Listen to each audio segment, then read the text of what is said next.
I'm supposed to step up here now, which I will do, and invite you to the meal, but before I do that, provide just a little bit of commentary. So the meal will be across on the quad, and if you RSVP'd for that, go for it. If you didn't, I think you can go for it too, and enjoy it.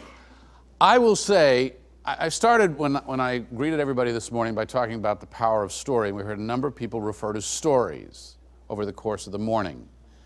You know what I think the story was that came out of here today? The story was that there is a phenomenal amount of innovation and invention and imagination and initiative that is taking place from within and through the federal government and the government. And what's shocking about that is not that it's happening because you all know it and live it and try to do it, not that there aren't a few obstacles along the way, but that there is such a disconnect between what is taking place and what we heard about here today and what the public hears and thinks about what goes on inside government. Right? I mean, I covered Ronald Reagan, and he was a great president in many ways, but boy, did he get a lot of mileage running around the country talking about the puzzle palaces on the Potomac and deriding government. I thought Beth Viola's story here was amazing.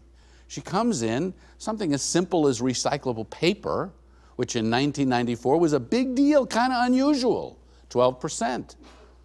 In 1999, it's 98%, and she's quite right. We go to Staples now, and everything's recycled. Not only is it recycled because it needs to be, we have a whole generation of millennials and others who demand it. They are driving the marketplace. What Ray Mabus talked about here, 5 years before the targets they set, 50% of the Navy being powered by renewables is an incredible thing, and that leads the way as the space shot led the way for all sorts of consumer goods. This is trickle down and trickle up and trickle through. The stories, I thought several others were striking. Certainly the 17% greenhouse gas reduction that has already been achieved. Tim Unruh's discussion about efficiency first. Buy it, book it, build it, was a very powerful thing that resonated with people.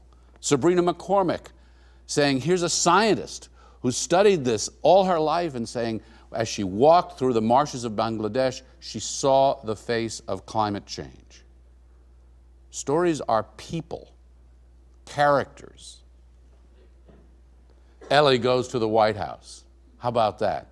For inspiration. And she will take that with her for the rest of her life. And by the way, my friends and colleagues at Planet Forward produced that video. And if you go to planetforward.org, you can see that and much more. Or Lynn Goldman, communication isn't just about what we say, but about what we do. And so it's marrying what we do with what we say, with how we project, that can have the impact, and I believe is having the impact that you're having today. A few weeks ago, we had our Planet Forward Summit here. We called it Feeding the Planet. And we looked at climate change and the impact of climate change on the food supply. And we heard from a lot of people about what food and water and soil and climate and the future will mix up to become. And it is not something to be complacent about. And it requires a lot of invention and innovation. And partnerships, that's what we heard again and again. Public-private partnerships, government, corporations, NGOs, citizens, students, scientists. And that's what's going on here today. So we hope that through the day, the conversation will continue, the stories will continue. After lunch, you're going to be hearing, among many other people, Tommy Wells, who's Director of Environment for the District of Columbia, and getting another bird's eye view on things there. And we hope that so far that you have been inspired and infused, and that you're a little bit hungry.